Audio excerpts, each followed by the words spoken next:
Dating Vice Mayor ng Lingayen, Pangasinan at kanya may bahay patay sa pamamaril sa Sampaloc, Maynila. Lumuwas lang daw ang mag-asawa sa Maynila para sa graduation dinner ng kanilang anak na mangyari ang krimen. Darito ang report ni Salima Refran. Nagkalat na dugo na lang ang inabutan ng pulisya sa tapat ng bahay na ito sa Mercedes Street, Sampaloc, Maynila. Ang mag-asawang lumuwas lang para sa graduation dinner ng anak, pinagbabaril ng isang lalaki pasado alas 11 ng gabi. Kilala mag-asawa na si Lingayen, Pangasinan ex-Vice Mayor Ramon Arsinue at ang asawa nitong si Zoraida na isang barangay captain. Agad ay sinugod sa ospital ang dalawa, pero binawian din sila ng buhay mag-aalauna na madaling araw.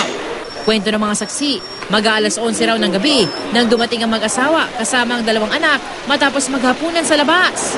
Bigla na lang daw may narinig silang mga putok. Ang una daw binaril yung babae. So, para nagbuno yung lalaki saka yung gunman na sinasabi nila. Kasalubungin sa namin kala namin magnanakaw. Kasi may sumigaw dito, tulong. Nakita niyo may baril? May baril, matras kami. Dumiretso na po yung lalaki, tumakbo, tapos sumakay po sa banda ron. So mag-isa lang siya? Opo. Ayon sa pulisya, planadong pamamaril.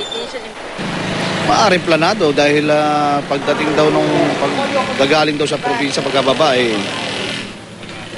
bigla na lang nakarinig yung mamputok.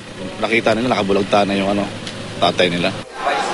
Hindi raw malayong napag-aralan ng suspect ang pagluwas-luwas sa mag-asawa kada buwan.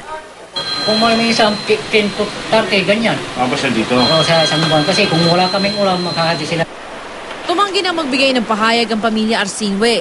Agad nilang dadalhin sa Lingayen ang mga labi na mag-asawa. Ito ang unang balita sa Maynila. Salima Refran, reporting.